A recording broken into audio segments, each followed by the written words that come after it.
the listing was too good.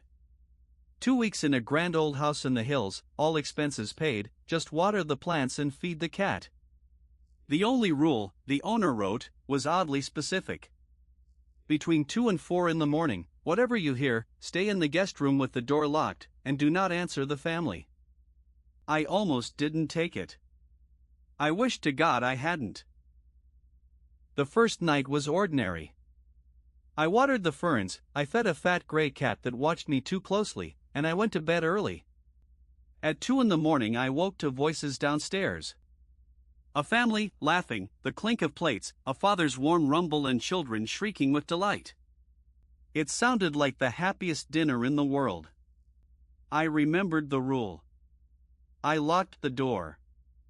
I lay still and listened to a family that could not possibly be there. The second night the family came upstairs. I heard them on the landing at 2 exactly, and they were looking for someone. A mother's voice, gentle and coaxing, called a name through the house.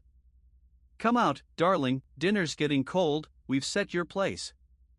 The footsteps stopped outside my door. The handle turned, once, softly, against the lock. And the mother's voice, right against the wood, said, "We know you're new, but you're family now." I found the owner's photographs in a drawer. Decades of them. In each one, a different family posed on the front steps, always four, always smiling too widely. And on the back of each photo was a name and 2 dates, close together, and the word arrived, then the word joined. The most recent photo was only a year old. The house sitter before me. She had arrived in spring. She had joined by summer. The third night I did not lock the door. I told myself I would face them, reason with them, understand them. That was my mistake, the same mistake, I think, that every smiling face in those photographs once made. Because the family only becomes real to you when you invite them. And I had spent 3 nights listening, learning their voices, until they had become the most familiar sound in the house. Until part of me wanted the 4th chair. They came in at 2. 4 of them, and they were beautiful, and they were wrong, the way a mask is wrong, the smiles a fraction too wide and held too long. The mother took my hand. Her skin was cold as the dust on the table. She said, "We've been so lonely, we've waited so long, and everyone who comes is a little afraid, but you," she said, stroking my hair, "you stayed and listened. You already feel like ours." I found a pen and I'm writing this on the back of a blank photograph I took from the drawer, because I understand now what the photographs are. They are not memories.